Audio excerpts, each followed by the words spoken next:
Dernière montée en chauffe pré-olympique pour les ski-crosseurs du monde entier.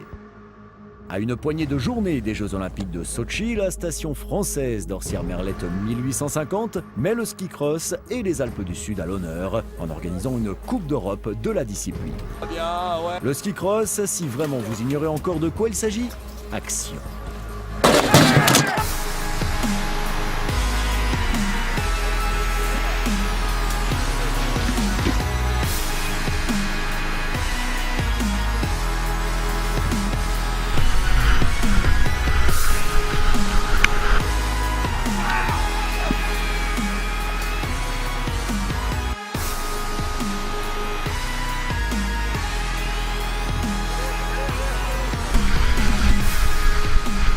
Les meilleurs mondiaux sont là, tous les continents représentés. Côté français, c'est la fête, une Coupe d'Europe en France avec l'équipe de France Europe et l'équipe de France de Coupe du Monde.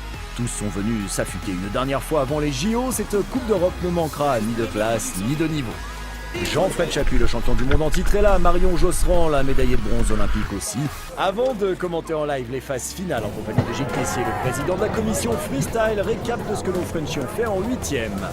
Un huitième de finale qui fait mal, il y a 3 Français dedans. Sébastien Lepage en rouge, Jonas de Voissou en vert et Thomas Domenac en jaune.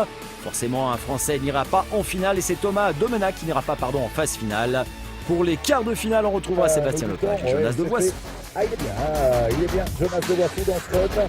Tranquille, derrière Sébastien Lepage, on le retrouvera en quart de finale. Oh, Sébastien Lepage et Jonas de Voissou, Lepage en rouge et de Voissou en jaune. Ce sera vraiment disputé aussi le quart de finale.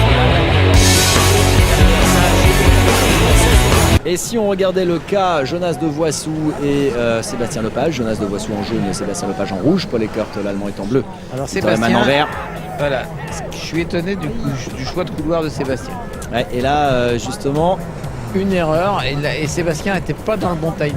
Ouais, il a préféré choisir ce couloir là et du coup avec Jonas de Voissou qui est 3e, Sébastien Lepage 4e. On retrouve le 3e Victor Lenman. Et donc Paul Eckert l'allemand mène maintenant largement. Seb qui a finalement fait son plus mauvais départ sur le run, il n'aurait pas fallu Jonas le faire. de Voissou là, regardez à l'attaque. Jonas qui attaque sur la glisse. Allez, là, ça va être compliqué là, à l'extérieur. Ça frite un peu. Non. Ça frite un peu sévère et du coup, il emmène Sébastien Lepage avec lui. Oui. Les 2 Français sont tombés, c'est terminé. Et là, l'erreur qu'a fait Jonas, il a essayé de fermer un peu la porte, voire même un peu de la fermer avec les bras.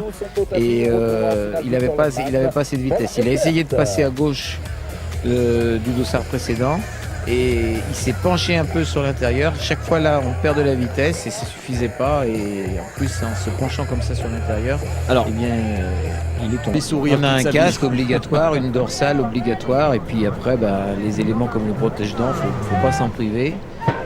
Il y a 2 Français normalement, mais il n'y a que 3 personnes. Oui, Jonas, que je vous disais tout à l'heure, Jonas a préféré pas prendre le départ. Jonas de Voissou, et il a laissé Sébastien Lepage tout seul face à Marc Bischoff-Burger en vert et Jonas Leiner. Donc là, on est en train de chercher la place de 5e et puis je peux vous dire que Seb, il va rien lâcher là.